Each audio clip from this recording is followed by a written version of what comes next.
Bueno, el día de hoy... Sí. Podríamos apagar la luz de acá Claro, adelante. sí, está bien. Listo. Ahí está. Y prender aquí en la parte de atrás. No, está bien ahí. A ver, prende por favor. Prende la de acá. Ajá. Ya, ok. Y adelante. Adelante, apaga. Ah, no, apaga. Ahí está, bueno. Ah, ya.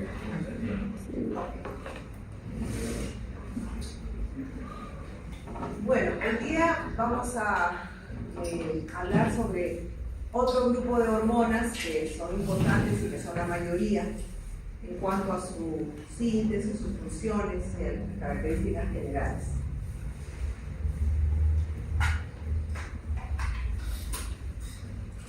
En la clase que tuvimos anteriormente de las hormonas esteroideas, dijimos que habían tres grupos, que eran las hormonas esteroideas, de las que tratamos en la clase anterior. Había otro grupo de las hormonas amínicas y un tercer grupo de las hormonas polipeptídicas o proteicas.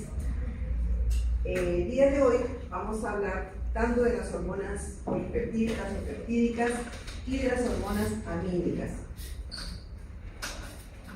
Las hormonas polipeptídicas, en este grupo están la mayoría de las hormonas que, por supuesto, forman parte del funcionamiento de nuestro organismo. Y también se conoce bastante bien la síntesis de ellas y está relacionado a la parte molecular, vale decir, a la transcripción, la traducción de las mismas. Entonces, como definición podemos decir que las hormonas polipeptídicas están formadas pues por cadenas de aminoácidos y se sintetizan a partir de la información genética que tenemos, como dijimos, en todas las células. Estos genes codifican pues determinadas proteínas que corresponden a las hormonas a través de ese proceso que ya hemos visto. Ejemplos de estas hormonas son la insulina, que es una hormona sumamente importante y que hemos estudiado durante el curso de bioquímica en varios momentos, en la teoría con carbohidratos, me imagino, en los seminarios, en el laboratorio. El glucagón también pertenece a este grupo, la hormona de crecimiento, la prolactina, la adrenocorticotrópica, la estimulante de la tiroides y también, como ejemplo, algunas de las hormonas gonadotrópicas. Estas hormonas actúan como mensajeros químicos, vale decir que desencadenan una serie de reacciones con el fin o la finalidad de cumplir su función fisiológica en los órganos y en los tejidos blancos. Por su característica estructural no atraviesan directamente la membrana celular. Por lo tanto, es importante que existan los receptores correspondientes en la membrana celular para que de esa manera puedan pues desencadenar los segundos mensajeros y así llegar a cumplir con la función fisiológica que está asignada a la hormona correspondiente. Entonces ya vimos en las primeras clases que todos estos estímulos corresponden a los ligandos que ejercen un estímulo en los receptores de la membrana celular y estos activan una secuencia de reacciones, de señales como segundos mensajeros para como producto final tener una respuesta, en este caso fisiológica, a las hormonas. Tenemos aquí un cuadrito que clasifica a las hormonas según su localización anatómica o su función. Entre las hormonas hipotalámicas e hipofisarias tenemos la liberadora de la tirotropina, la liberadora de la corticotropina, hormona de crecimiento, la prolactina, la hormona luteinizante, la folículo estimulante, la adrenocorticotrópica. En el páncreas están la insulina, el glucagón y la somatostatina. En el aparato gastrointestinal están la gastrina, la secretina, la colecistoquinina, el péptido inhibidor gástrico, y en otros órganos, en otras localizaciones, está la eritropoyetina en el riñón, la calcitonina en la tiroides, la paratormona en las glándulas paratiroideas, la leptina ubicada en el tejido adiposo y el péptido natriurético auricular en el corazón. Entonces, como vemos, casi este grupo abarca la mayor parte de hormonas importantísimas relacionadas al funcionamiento en general de nuestro organismo. ¿Cuáles son las características que tienen este grupo de hormonas? Son hidrosolubles. ¿Qué significa ser hidrosoluble? Que puede transportarse a través del torrente circulatorio de manera libre, individual. A diferencia del otro grupo que ya vimos, las hormonas esteroideas, ellas se transportan en el torrente circulatorio de manera libre, ¿o cómo se transportan? Las hormonas esteroideas. A través de una... Esas hormonas esteroideas se transportan unidas a una proteína por su naturaleza lipídica.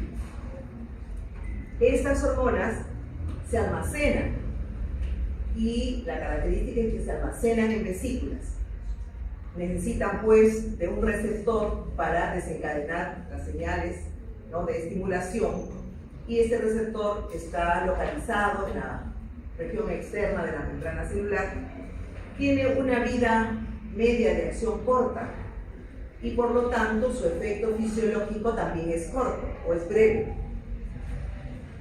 Cuando hablamos de la síntesis de este grupo de hormonas por su estructura, porque es una proteína, porque tiene una cadena de aminoácidos, aquí interviene lo que hemos visto ya en la síntesis de las proteínas en general, todo ese mecanismo de transcripción que significa a partir del ADN, la cadena del ADN, el fragmento que corresponde al gen, se va a transcribir al ARN mensajero.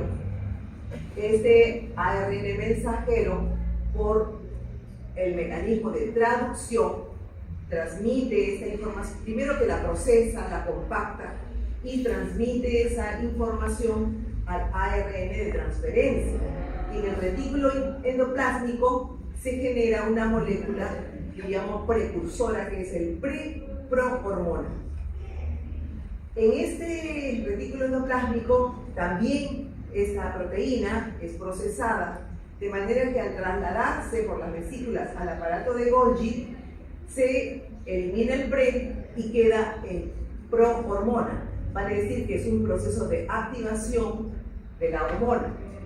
Ya en el aparato de Golgi, que puede también almacenarse por vesículas, estas vesículas se excretan o se liberan como la hormona correspondiente, ¿no? Y se libera pues al torrente circulatorio, fuera obviamente de la célula y luego al torrente circulatorio. Estímulos que también contribuyen en este mecanismo corresponden pues a la participación del AMP cíclico o iones de calcio. Esta secreción tiene la característica, como son vesículas, se eliminan o se liberan al exterior a través de la exocitosis. Dijimos que cuando las vesículas liberan hacia afuera son exocitosis y cuando incorporan determinadas moléculas es por endocitosis. Entonces, esta vía de síntesis corresponde pues a la vía normal de síntesis de las proteínas en general. Las organelas importantes pues entonces involucradas en este proceso es el retículo endoplásmico rugoso, donde se produce pues la síntesis, el procesamiento, el empaquetado, la recomposición de esa cadena se produce en el aparato de Golgi, y como mencionamos, estas hormonas se almacenan en las vesículas secretorias y luego van a liberarse o secretarse por exocitosis, porque se almacenan en las vesículas. También intervienen, ¿no?, como estímulos el calcio principalmente, el ion calcio. Mencionábamos que estas hormonas, como son hidrofílicas, solubles en agua, se transportan a través del torrente circulatorio para ejercer su función en la célula blanco de manera libre, a diferencia de las hormonas esteroideas y también las tiroideas, que requieren unirse a una proteína, generalmente una albúmina, para trasladarse a través del torrente circulatorio y ejercer su función o ejercer su efecto fisiológico en la célula blanco correspondiente. Este es nuevamente un esquema en donde estamos graficando el transporte de las hormonas de manera libre y que van a ejercer su función en las células blanco a través de un receptor de membrana. ¿Cuál es la acción? ¿Cuáles son las acciones de estas hormonas? En primer lugar, que van a ser liberadas al torrente circulatorio sin necesidad de una molécula de transporte, se unen pues a los receptores de membrana. Esta unión hace que se liberen segundos mensajeros, que son esas tres moléculas que ya ustedes también conocen muy bien: el AMP cíclico, el inositol trifosfato, el diacilglicerol, que ya los hemos visto en las primeras clases. Estos segundos mensajeros desencadenan una cascada, ¿no?, de reacciones intracelulares que, como producto final de todas estas reacciones, van a regular los distintos procesos fisiológicos relacionados a cada hormona que corresponda y que funcionan, por supuesto, en el metabolismo, en el crecimiento, en la multiplicación celular, en todas las funciones que tenemos en nuestras células, en nuestros sistemas, en el organismo. ¿Cómo se regulan las hormonas polipeptídicas? Se regulan de tres maneras principalmente. En un primer momento puede regularse alguna de ellas por señales hormonales. Vale decir que son mensajeros químicos que estimulan o inhiben, ¿no?, la síntesis o la función de estas hormonas. En segundo lugar, una retroalimentación, que es el mecanismo mayormente manejado por casi todas las hormonas. Vale decir que incluye la función del eje hipotálamo, hipófisis, órgano blanco. Entonces, a partir de la hipófisis, a partir del hipotálamo, un estímulo a la hipófisis y un estímulo a la célula blanco, sea positivo o negativo para su regulación. Y por último, hay otro grupo de hormonas polipeptídicas que se regulan a través de los estímulos nerviosos. Estos estímulos también generan pues la síntesis, la producción de las hormonas para iniciar una respuesta fisiológica determinada. Como mencionamos, ¿no?, esta retroalimentación o feedback, que es una de las formas, tiene pues dos vías, una vía positiva y una vía negativa. En el caso de la vía negativa, la función o la acción corresponde a inhibir, ¿no?, la estimulación de la hormona, a diferencia de la retroalimentación positiva, cuando se estimula para la producción o la función de la hormona. En cuanto a la presentación de estas vías, de estos dos mecanismos, la retroalimentación negativa es la más común. O sea que el supervisor de un desbalance que requiere la inhibición de la producción es la que funciona mayormente. A diferencia de la retroalimentación positiva, es la que menos funciona, porque claro, todas nuestras células saben ya que tienen que producirse las hormonas dependiendo de los estímulos, dependiendo de los sistemas. Sin embargo, cuando hay un desequilibrio incrementado, está el guardián para poner a trabajar el sistema de retroalimentación negativa con la inhibición de la síntesis o de la acción fisiológica. Ejemplo de la retroalimentación negativa, el cortisol. El cortisol inhibe al hipotálamo y encadena en secuencia a la hipófisis, por supuesto en alguna condición, en alguna situación en que el cortisol se eleve demasiado. En el caso de la retroalimentación positiva, los estrógenos, ¿no?, estimulan la secreción de la hormona luteinizante en el periodo previo a la ovulación, porque esa es su función. Se requiere de este estímulo para secretarse esta hormona. ¿Qué ocurre con la regulación por estímulos nerviosos? En este caso, hay determinadas hormonas que van a funcionar, van a regularse a través de esta característica de estímulos nerviosos. Se supone que sabemos que en la neurona, ¿no?, tiene pues un potencial de acción a través de la inervación y esa inervación en la célula endocrina estimula la secreción de los neurotransmisores, por ejemplo. Y esta célula endocrina, con este impulso, con este estímulo nervioso, va a secretar hacia el torrente circulatorio los neurotransmisores. Ejemplos de esos estímulos nerviosos, los que están relacionados al estrés. El estrés nos genera, ¿no?, este mecanismo de regulación. Respuesta al dolor, una lesión, una hipoxia en el corazón, un cólico abdominal, o sea, el dolor, la respuesta también echa mano a este tipo de estímulos nerviosos para la producción de las hormonas correspondientes. Una respuesta emocional grande, ¿no? Se dice a veces que no le den emociones, ¿no?, porque se altera todo el funcionamiento, le sube la presión o se le baja la presión, etc., ¿no? O reflejos viscerales, cuando estamos hablando de un cólico pues, abdominal, hay reflejos viscerales que estimulan de esta manera, con estímulos nerviosos, la liberación de las hormonas correspondientes.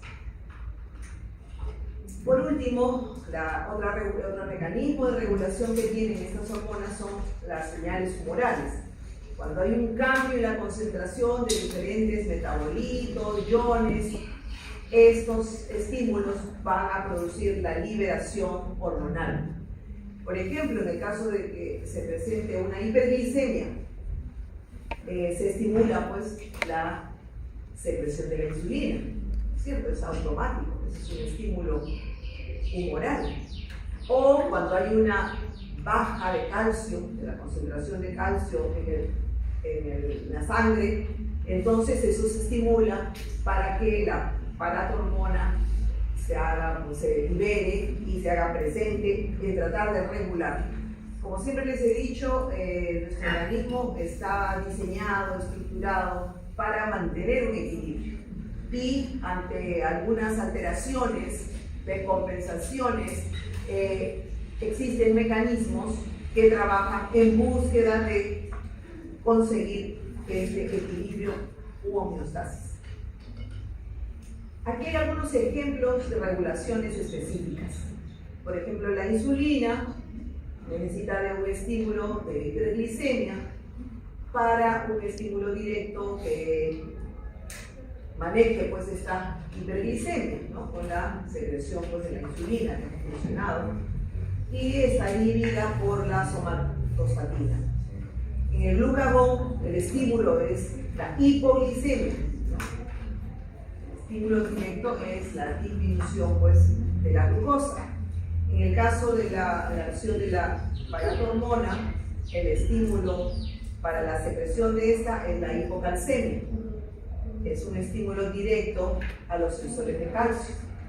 En el caso de la adrenocorticotrópica, el estrés, la hormona liberadora corticotrópica, estimula una retroalimentación negativa por el cortisol. Claro, porque en el estrés se eleva el cortisol. Entonces inmediatamente se activa un mecanismo de retroalimentación para controlar ese pico, esa elevación del cortisol. Las hormonas gonadotrópicas, sea el FSH o el LH, se liberan a partir del estímulo de la hormona estimuladora de gonadotrofinas. Y obviamente también tiene ese mecanismo de feedback que está para una inhibición por retroalimentación, en el caso de los estrógenos y la testosterona, que es las hormonas finales. Y en el caso de la hormona de crecimiento, hay estímulos pues a partir desde el hipotálamo para la hormona estimulante, la hormona de crecimiento, o la hipoglicemia o el ejercicio son estímulos que van a responder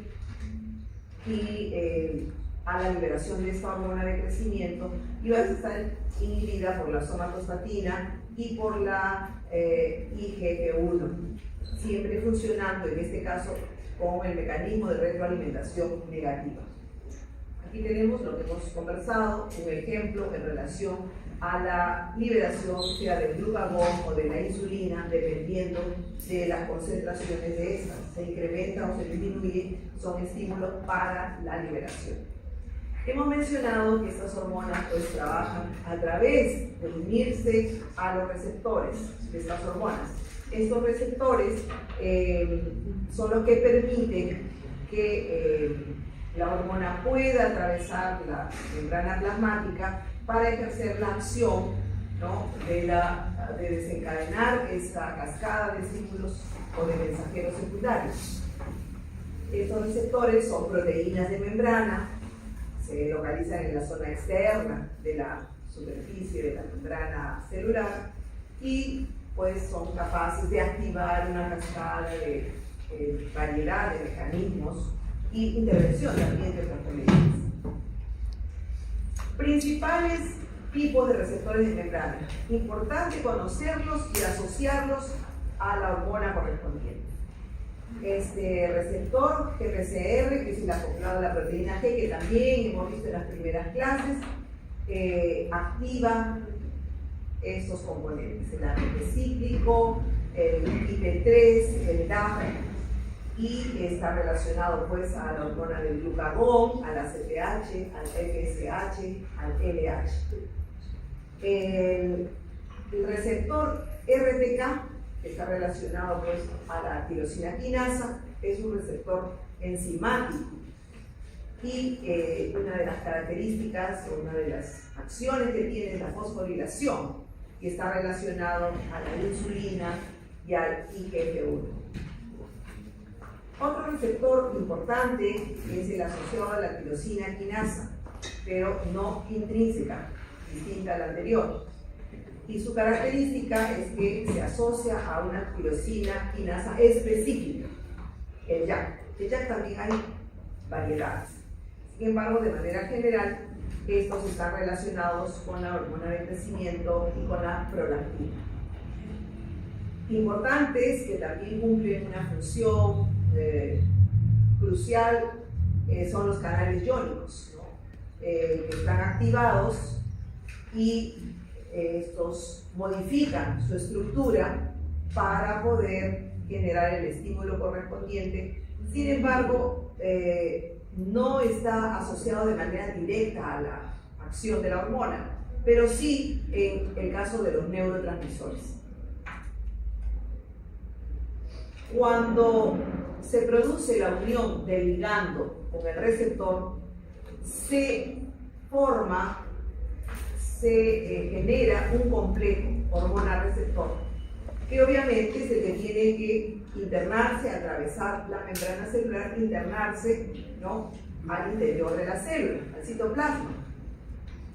Y este proceso es importante que ocurra para regular la sensibilidad de la hormona. Este estímulo va a permitir que funcione de manera adecuada, o si hay alteraciones, se retrase, se demore ese proceso de internalización. El receptor toma dos caminos. Una vez que se acopla al ligando, internaliza esta molécula en el citoplasma y el receptor puede degradarse o, en su defecto, también en algunos casos puede ser liberado o descompuesto de este complejo y volver nuevamente a una ubicación de la membrana celular para reciclarse. Esas son las opciones que toma el receptor.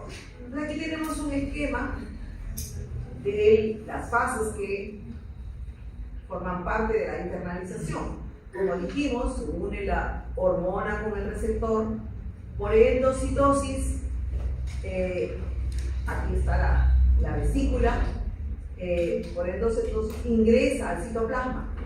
Sin embargo, esta unión de la hormona y el receptor también recibe la contribución de la adaptina y de la clatrina para ejercer y producir esta vesícula y para internalizar este complejo y cumplir las funciones, ¿no?, que correspondan. Como mencionamos, una vez que ha ingresado estas vesículas, se desprenden pues los receptores y toman dos vías. Una es ya la descomposición de estos y la otra vía es retornar a la membrana celular para reciclarse en su función de unirse a una molécula hormonal. Con este ingreso pues, del receptor y la hormona, es que a la vez que se inicia, se termina la señal. La primera señal termina, pero inicia la secuencia de los segundos mensajeros. Ese es un ejemplo con el receptor de insulina, ¿no? Se forma la unión de la insulina con el receptor correspondiente, la tirosina quinasa se activa, aquí están las moléculas de activación, se genera este complejo de hormona receptor, el GLUT4. Estas son las vesículas que por endocitosis se internan en el citoplasma y ocurre pues con la glucosa que pasa de un metabolismo, diferentes mecanismos, o también va a un almacenamiento de la glucosa. Estos transportadores pueden tener una desensibilización, vale decir que no ejercen una función adecuada, óptima. Entonces, si está digamos, no funcionando adecuadamente el receptor, ya se produce un retraso, un retardo en este proceso, de manera que se relaciona ese defecto de función a la resistencia a la insulina, la resistencia hormonal que ya la hemos visto y la hemos manejado en varios momentos del curso. Entonces, la alteración de este complejo, sea por el propio receptor, sea por tiempos en el transporte de las hormonas desde el exterior hacia el interior de la célula, están relacionadas pues a una serie de alteraciones y patologías endocrinas, por lo tanto, e incluso también a la generación del cáncer. Vamos ahora a continuar con las hormonas amínicas. Son aquellas que se sintetizan a partir de un aminoácido ya determinado, específico. Vemos aquí una relación de las hormonas amínicas y el aminoácido precursor de ellas. ¿Cuál es el tipo de estas hormonas y dónde se producen? Esas hormonas amínicas en realidad están divididas en dos grupos. Las hormonas que se sintetizan a partir de la tirosina y las hormonas que se sintetizan a partir del triptófano.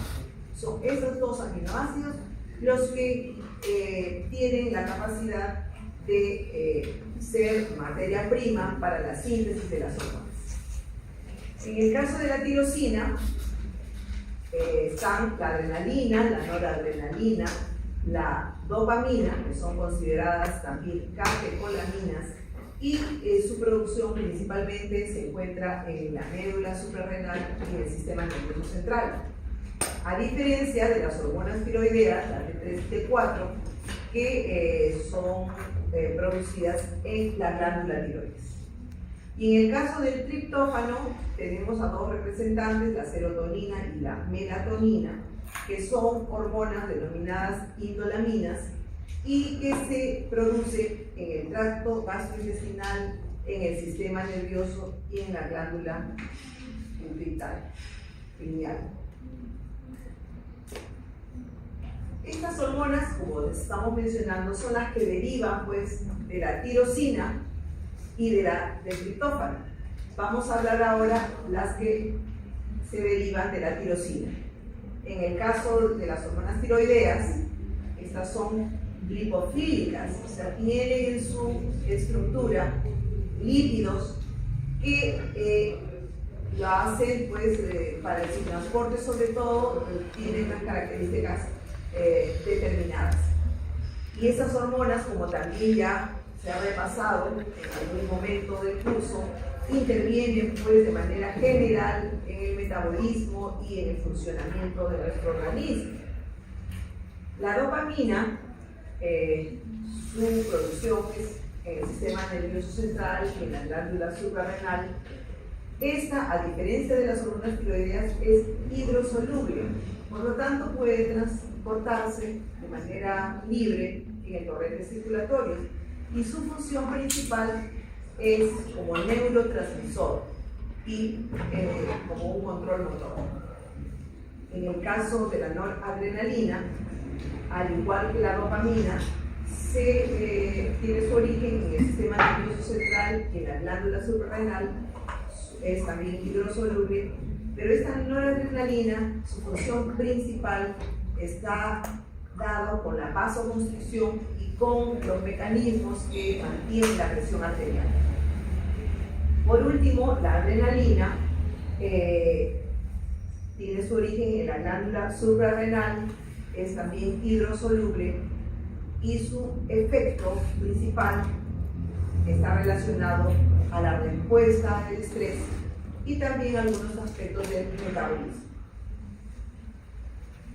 Si recuerdan, cuando repasamos las hormonas esteroideas, vimos que la estructura histológica de la glándula suprarrenal se dividía en dos, la corteza y la médula. Nosotros en las hormonas esteroideas vimos la corteza, que teníamos la fase reticular, la zona fasciculada y la zona glomerular. Cada una de ellas era encargada de la producción de hormonas determinadas. Sin embargo, no mencionamos la médula espinal, que es la que da origen a las catecolaminas, que es la que estamos en estos momentos repasando. ¿Cómo se produce la síntesis de esas catecolaminas? Adrenalina y noradrenalina y la dopamina. Son aminas cuyo precursor común es la tirosina, ya habíamos mencionado. Esta tirosina se convierte en L-dopa por una enzima tirosina hidroxilasa. Esta L-dopa se convierte en dopamina por la enzima dopa-descarboxilasa. Si encontramos una dopamina beta-hidroxilasa en vesículas pequeñas del núcleo denso del sistema nervioso, es una noradrenalina. Pero si encontramos una feniletolamina N-metiltransferasa, se metila y forma adrenalina. Son dos derivaciones que a partir de la dopamina se generan. Tenemos aquí un diagrama que sintetiza y explica de manera detallada cuál es la síntesis y cuál es la degradación de cada una de estas moléculas. Estas tres, dopamina, noradrenalina y adrenalina, provienen pues de la tirosina, este aminoácido. ya hemos mencionado las enzimas que intervienen para la transformación de tirosina en L-Dopa primero, dopamina luego, noradrenalina y adrenalina. Y es importante también ver que tienen en un proceso de degradación, liberación de distintos componentes, varios que intervienen también pues, en determinadas fases de funcionamiento celular.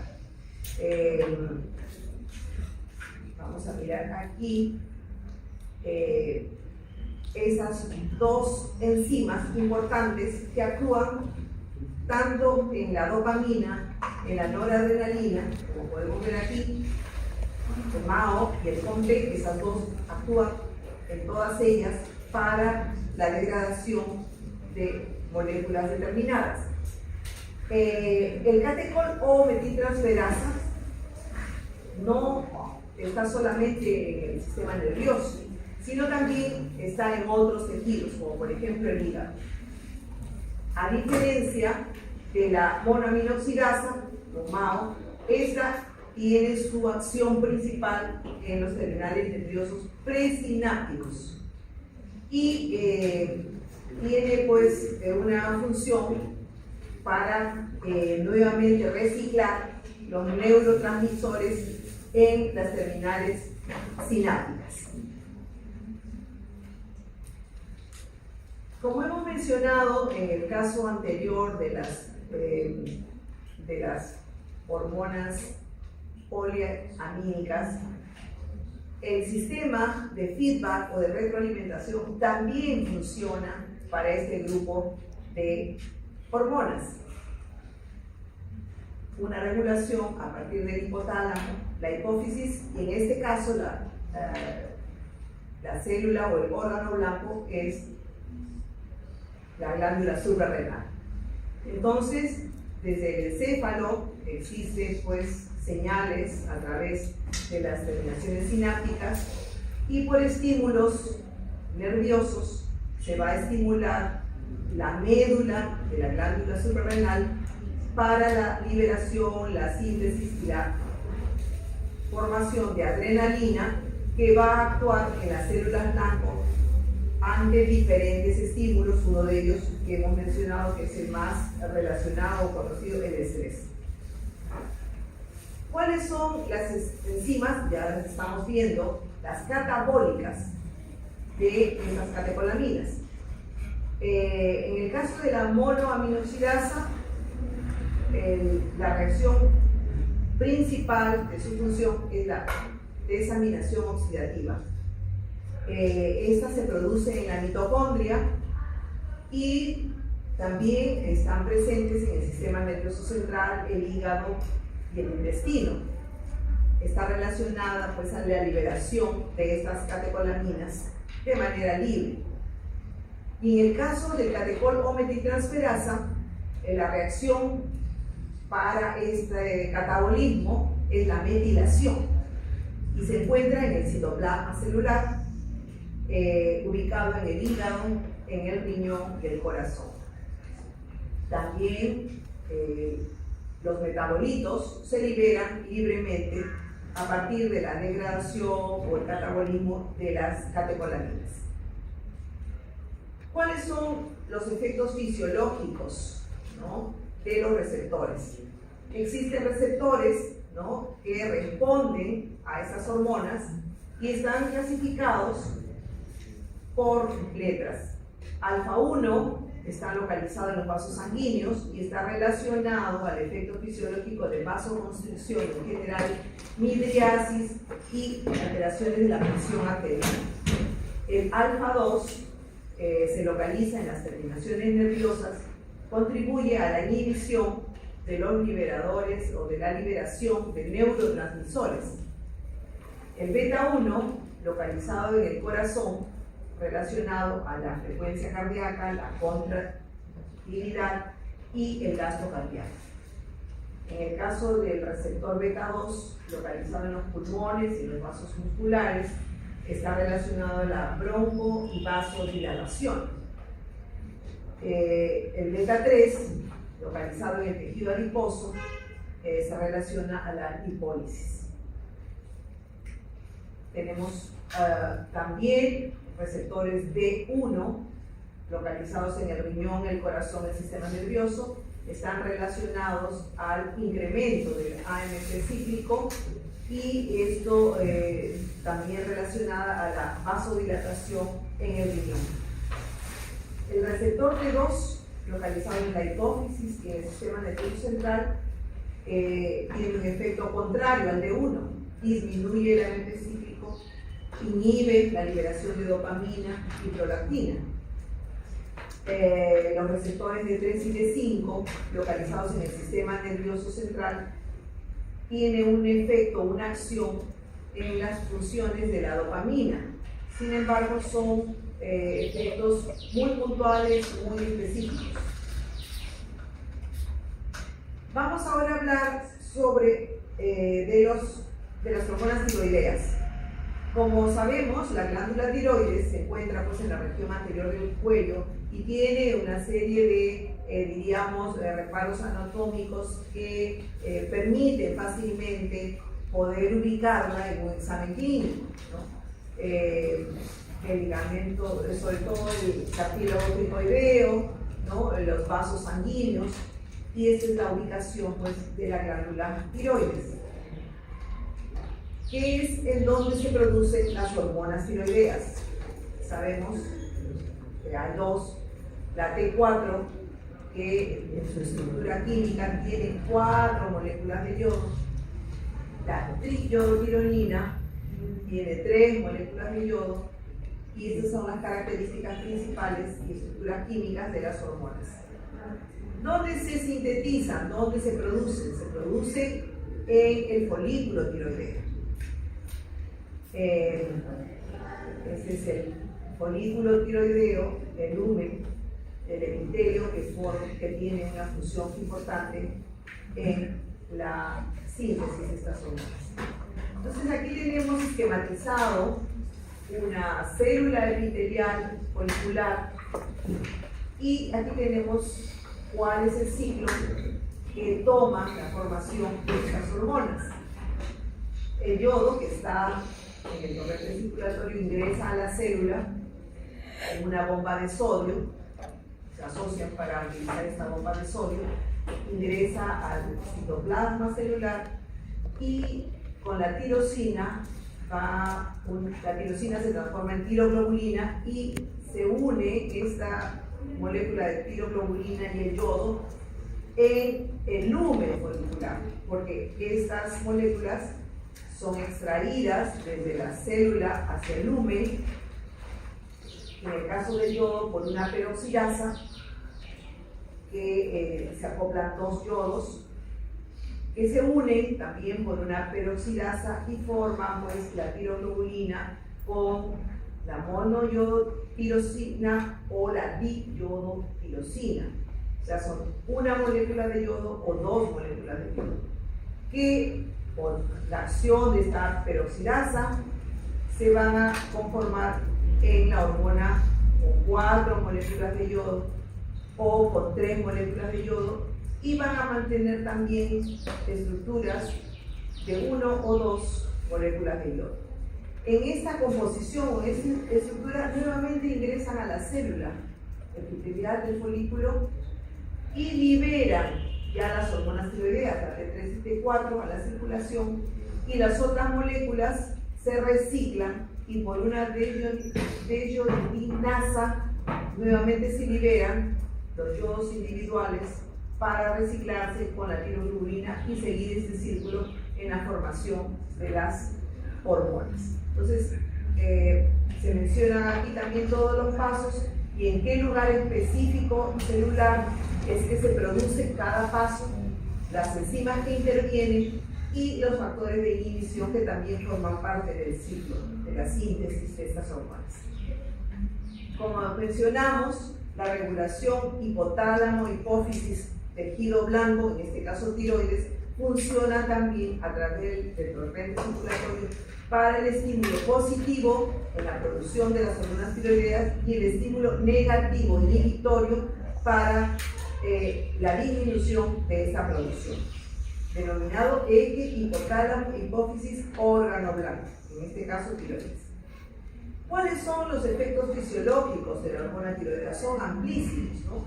Ya hemos visto en los seminarios, hemos repasado cómo funcionan estas hormonas.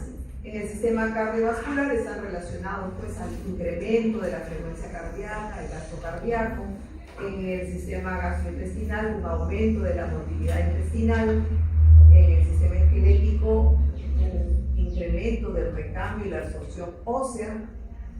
En el pulmón hay un mantenimiento para ese intercambio gaseoso, se produce de manera normal en el centro respiratorio. En el sistema neuromuscular, que también actúa pues, para el recambio de proteínas musculares, contracción, relajación muscular. En el metabolismo de lípidos y carbohidratos, acciones sumamente importantes en la gluconeogénesis, en la lipogenólisis hepática, en la absorción intestinal de la glucosa, el aumento de la síntesis y degradación del colesterol, el aumento de la lipólisis. En el sistema nervioso simpático igualmente tiene acciones en los receptores beta-adrenérgicos del corazón, del músculo esquelético, de los linfocitos y de las células adiposas. También interviene disminuyendo los receptores alfa-adrenérgicos cardíacos en las condiciones o en los momentos que se requieran. Proporciona una mayor sensibilidad de órganos tejidos a las catecolaminas, y en el sistema hematopoyético también tiene pues una intervención con el 2,3-difosfoglicerato de los glóbulos rojos, que le da una ventaja para la disociación del oxígeno de la hemoglobina. Por lo tanto, está favoreciendo la oxigenación tisular en general. Parte de este funcionamiento en general, ya que desarrollamos una serie de mecanismos de reacciones, son las proteínas quinasas. Las proteínas quinasas son enzimas que su función principal, su efecto principal es intervenir pues, en la transferencia del grupo fosfato. Vale decir, estamos frente a la formación del ATP o la conversión del ADP cuando corresponda, dependiendo del momento de la vía. Y actúa con esa transferencia del fosfato siempre en una proteína específica determinada. Con esta fosforilación es que se van a activar o se van a desactivar determinados efectos dentro de una serie de vías, ¿no? Aquí en este caso el ATP en algunas circunstancias va a liberar una molécula libre de fósforo para convertirse en ADP cuando la vía o la reacción así lo amerite. En otros casos va a ser al revés, inversa, va a requerir acoger una molécula para convertirse de ADP en ATP. Sin embargo, este mecanismo de fosforilación es sumamente importante porque va a formar parte de la respuesta celular final en ese mecanismo. Entonces, si tenemos aquí la membrana celular, ya hemos mencionado que la hormona, en este caso, que en general denominamos ligando, se une pues al receptor, va a producir una señalización de segundos mensajeros, y el PIP2 o el IP3 o el DAC, ¿no? Son estos segundos mensajeros que van a actuar sobre la proteína quinasa C, en este caso, fosforila determinadas proteínas, determinados elementos, que como producto final de esta fosforilación se va a dar la respuesta celular correspondiente. También, obviamente, en el caso del inositol trifosfato, va a activar los canales de calcio.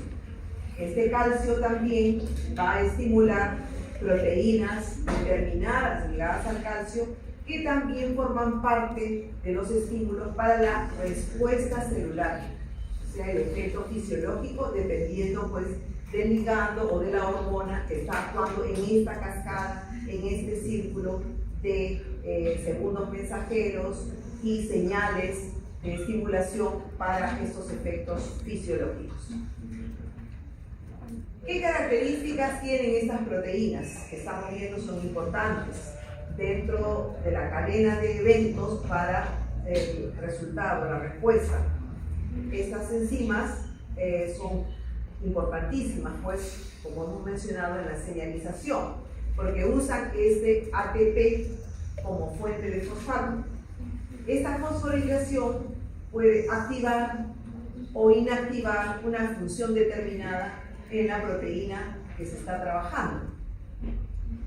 Y este mecanismo, ¿no?, de fosforilación va a estar presente en distintas funciones o procesos, como por ejemplo en la proliferación celular, en el metabolismo que lo hemos visto que funciona en todos lados, en la diferenciación celular, en el momento de la apoptosis, en la respuesta hormonal. Fíjense cómo funcionan estas proteínas ejerciendo su función de fosforilación. Y todos estos mecanismos dan como resultado la función celular pues óptima, adecuada, que corresponde. Entonces esas proteínas pues son importantes. Funciona, como he mencionado, en la transferencia del grupo fosfato. El ATP se va a unir a un dominio específico y va a convertir pues el ATP en ADP o libera el fósforo de manera libre. Este fósforo libre, ¿no?, va a intervenir directamente en la proteína, en el sustrato. Entonces, esta cadena de reacciones de movilizar el fosfato para formar moléculas más simples a partir de una compleja que es el ATP, liberar el fosfato de manera libre, ejerce pues funciones y interviene en toda la cadena que hemos visto para el efecto o la respuesta final. Este mecanismo va a activar una señal hormonal,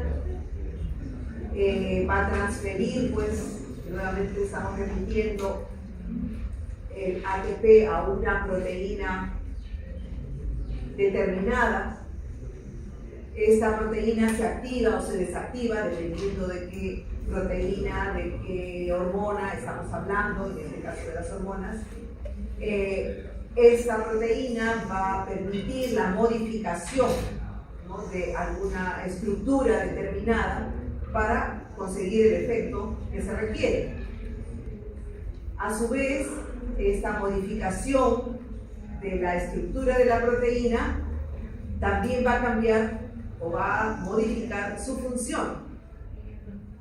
Y por último, también contribuye o también forma parte de una ubicación a distintos sitios de la proteína para cambiar también la función o la respuesta correspondiente. Entonces, como vemos, son sumamente importantes estas proteínas en la participación de toda la cadena de estímulo y respuesta que tenemos en todas las células y en este caso para las respuestas fisiológicas a partir de un estímulo hormonal. Hay tres tipos principales de estas proteínas quinasas: las quinasas de serina-treonina, las quinasas de tirosina y las quinasas que pueden actuar tanto como serina-treonina o tanto como tirosina, denominadas duales. Como dijimos, la característica principal, o sea, su acción principal es a través de la fosforilación. En el caso de las quinasas de serina y treonina, obviamente producen esta fosforilación en estos aminoácidos. En el caso de la tirosina, produce la fosforilación en estos residuos de tirosina.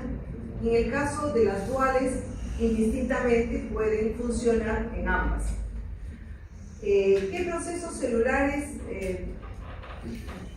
intervienen? ¿En qué procesos celulares están estas proteínas quinasas? En el caso de la serina treonina, están en la fase de crecimiento, de proliferación, de diferenciación celular, incluso en la apoptosis, a diferencia de las tirosinas, que se encargan pues, de la comunicación, pero también están en la proliferación, la diferenciación y en la supervivencia. En el caso de las tirosinas, de las quinasas, perdón, de las proteínas quinasas duales, se encuentran funcionando en el ciclo celular en respuesta al daño del ADN. Dijimos que existen mecanismos que ante determinados daños o deterioros, estos mecanismos reparan, tratan de reparar. Sin embargo, en algunos momentos esta reparación no resulta efectiva y bueno, se toman diferentes vías, pero estas proteínas quinasas están pues encargadas, ¿no?, en este momento del daño para ejercer una posible respuesta. Y como hemos visto, en la señalización también forma parte de esta proteína. La clasificación está pues relacionada en el caso de la tirosina, de las quinasas de tirosina, a los receptores principales y a los no asociados a receptores, a los estímulos que no están asociados necesariamente a receptores. Aquí tenemos algunos ejemplos, ¿no?, de estas proteínas quinasas que se encuentran dentro de los grupos antes mencionados. ¿Dónde están localizadas? Estas proteínas quinasas se localizan en diferentes compartimentos celulares. Están en el citoplasma, están libres en el citosol, actuando, interactuando con los diferentes estímulos, mensajeros o reacciones que correspondan. Están en los receptores de membrana, como en el caso del receptor de insulina, el receptor EGFR, y también están en el núcleo, y están actuando pues en la etapa de transcripción principalmente. Entonces, como vemos, estas proteínas quinasas tienen diferentes funciones y cumplen estas funciones dependiendo de su localización en el núcleo, en el citoplasma o en la membrana celular. Aquí tenemos un listado de proteínas quinasas, qué moléculas activan y qué función tiene esta activación correspondiente, como ejemplos. El PKA, proteína quinasa A, activada por el AMP cíclico, regula el metabolismo tanto del glucógeno y de los lípidos. La proteína quinasa C, activada por el diacilglicerol y el calcio, tiene relación directa con la señalización celular y la proliferación. AKT está activada por el 3K, está relacionada a la sobrevida celular, al crecimiento celular. Estas otras quinasas, el MAPK, importante, se encuentra dentro de toda una cascada pues, de señalización, sobre todo en funciones de proliferación o respuesta al estrés, como ejemplos. La tirosina quinasas receptoras activadas por ligandos hormonales, como el ejemplo es el de la insulina, y obviamente como resultado final de toda esta activación tiene una respuesta a los factores de crecimiento o a los efectos fisiológicos de las hormonas correspondientes. ¿Cómo se regula? Existen varios mecanismos que regulan estas proteínas de manera que producen modificaciones post-transduccionales. Cuando hablamos de la síntesis de las proteínas en general, mencionamos algunas fases o algunos niveles de la transmisión de la información, de la interpretación y la composición o recomposición de esta, y ya la transmisión de la información compactada, interpretada adecuadamente, es la información que va a servir para la síntesis de las proteínas. Entonces, ¿cómo se regula? ¿Dónde se regulan estas proteínas? Una de ellas es que se regula en el momento de la transducción, o sea, cuando interviene el RNA mensajero para el RNA de transferencia. Esta modificación pues, va a activar o inactivar la acción de esta proteína. Y dependiendo de una ubicación específica, estas proteínas quinasas también pueden regularse. Entonces, de estas dos maneras se regulan en esos dos momentos, por la ubicación y por la función que cumple en una cadena de eventos. Simplemente para resumir cómo se sintetizan esas proteínas. Dijimos que el ARN mensajero recibe en el núcleo la información y esa etapa es la transcripción. El ADN, cuando transfiere la información al ARN mensajero, es la transcripción. Esa transcripción continúa en una fase siguiente con que el mensajero, el RNA mensajero, se dirige hacia el ribosoma y allí va a compactar, interpretar, reconstituir la información para transferirla y para acoplarse con el ARN de transferencia, y en esta etapa es la traducción. Una vez ¿no? No. Un sonido. En esta etapa de la traducción es que posteriormente, a ver, un momentito por favor. Posteriormente es donde pueden haber modificaciones y la proteína entonces se puede fosforilar, y esta modificación va a cambiar no solamente en su estructura, sino en su función sobre todo.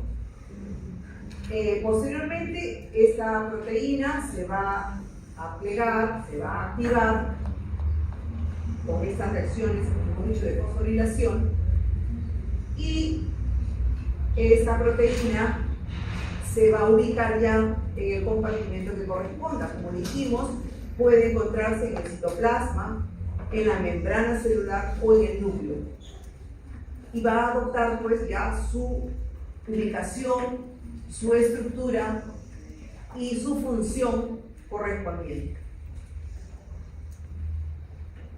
Estas proteínas quinasas se han visto que están relacionadas a la presentación de una serie de enfermedades.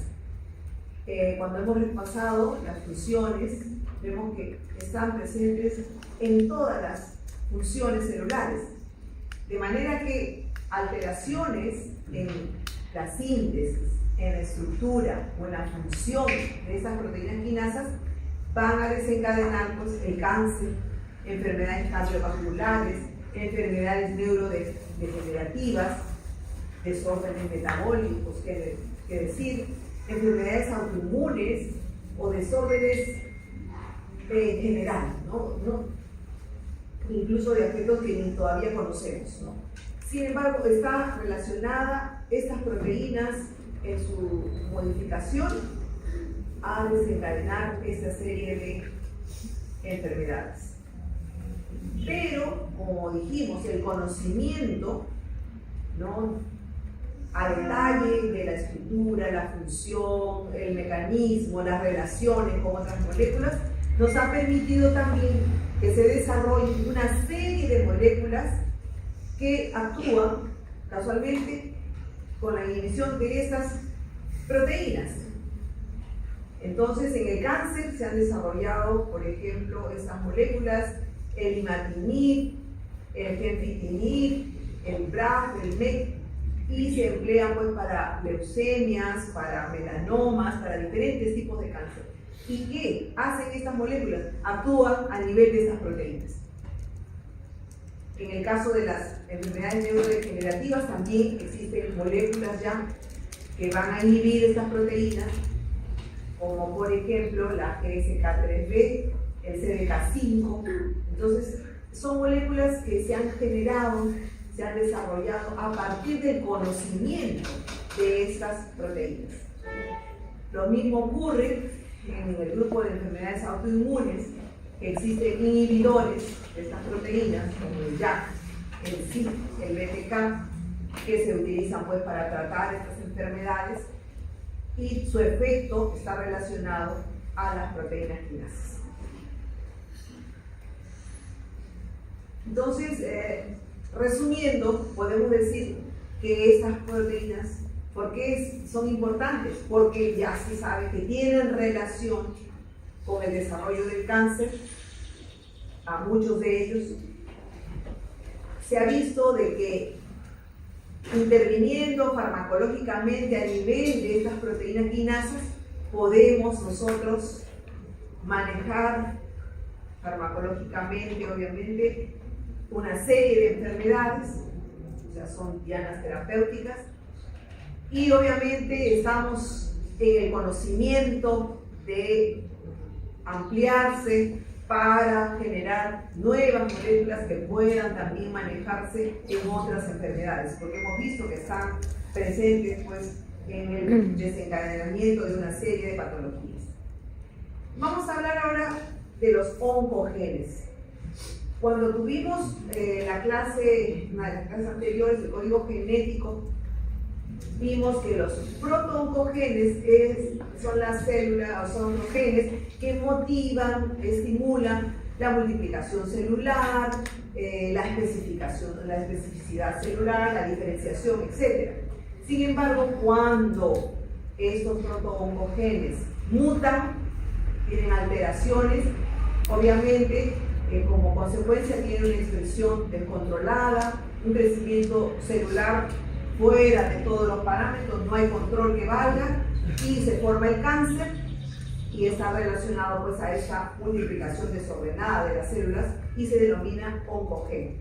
Normalmente tenemos un equilibrio, ¿no?, entre el protooncogen y el oncogeno, pero el protooncogen tiene un equilibrio inhibidor para regular la homeostasis de la multiplicación celular, por ejemplo.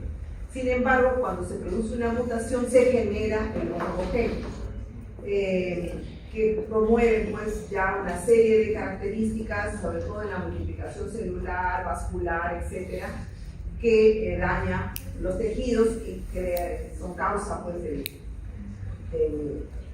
cáncer. ¿Cómo se origina? Pueden haber varias alteraciones, ¿no?, a nivel del protoncogeno. Pueden fusionarse dos genes, forman un gen denominado híbrido, no es ni uno ni otro. Por ejemplo, este BCR-ABL, la leucemia mielocrónica, puede haber una mutación puntual, el RAS asociado a determinada patología. Puede haber múltiples copias, un desorden ahí en la división, o sea, la amplificación génica también está relacionado al cáncer. O el fragmento, un segmento cromosómico se ubica en otro cromosoma, también es el factor que promueve el desarrollo del oncogeno. O incluso algunas infecciones virales transmiten su material genético a la célula huésped y se genera la mutación la transformación de este gen, siendo el origen pues, del oncogen. ¿Cómo funcionan los oncogenes?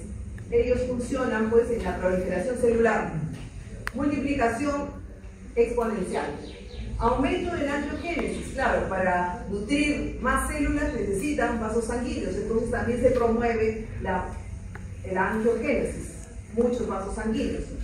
Existe una desregulación del ciclo celular, no hay quien se controle, ellos se multiplican y nada más, y no hay ese efecto inhibidor para controlar esta multiplicación. Miren, inhibición de la apoptosis, o sea que todos los factores confluyen para que esa célula viva eternamente. Se estimula la invasión, ya que las células viajen a otros tejidos y se produzcan las metástasis.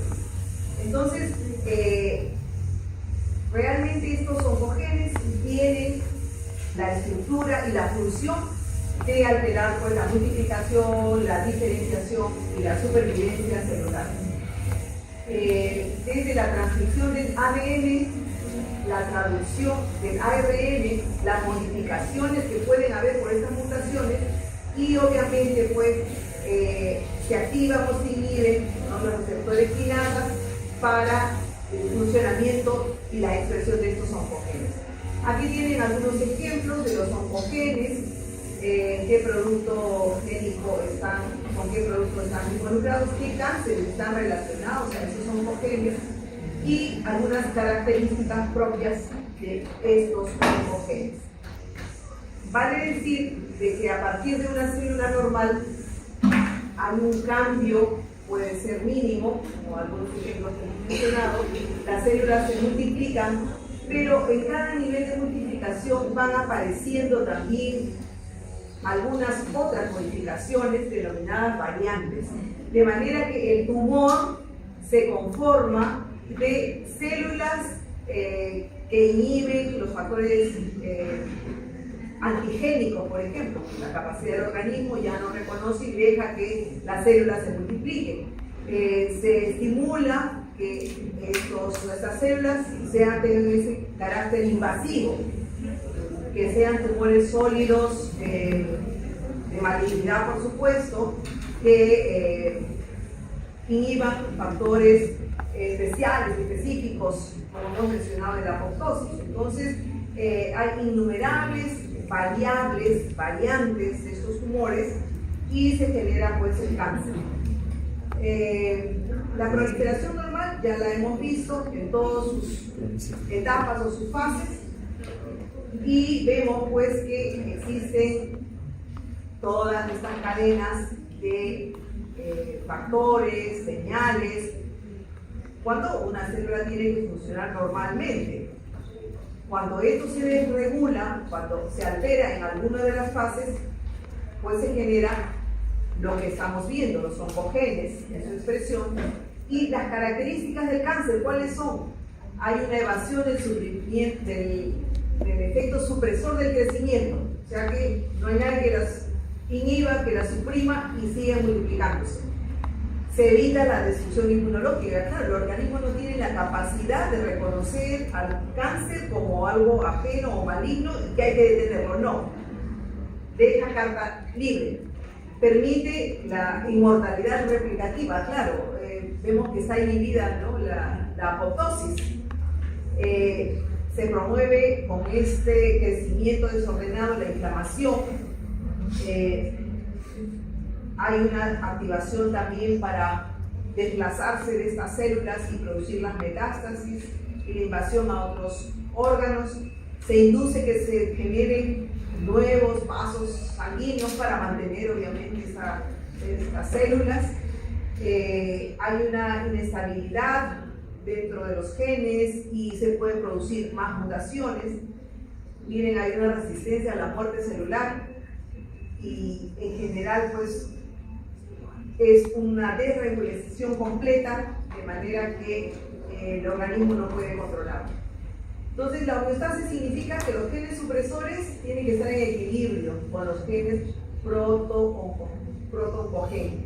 pero cuando esa homeostasis se altera y hay un desbalance y comienza a partir de una mutación a predominar el oncogen, el gen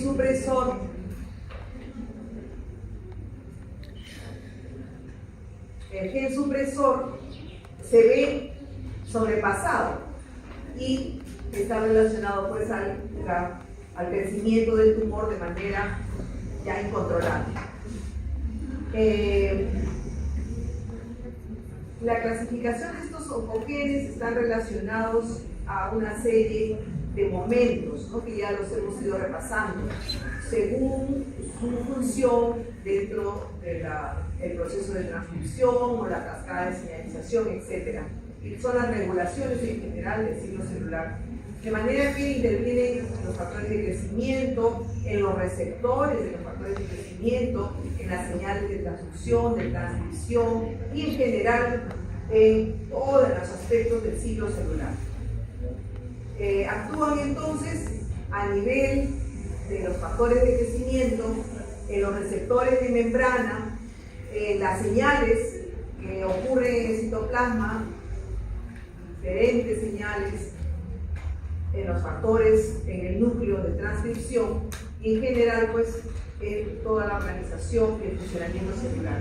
Aquí hay otro cuadrito que también tiene una relación de oncogenes, las funciones que corresponden, la alteración que tienen en el cáncer relacionado a qué tipo de neoplasias están relacionados estos genes.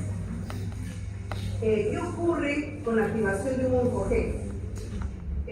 Normalmente las mutaciones pueden deberse a efectos externos, ¿no?, como agentes físicos, químicos o biológicos. Uno de los alelos del gen se altera, o sea, la mutación es la alteración de algún segmento, de alguna función del gen. Pueden haber varios tipos de mutación.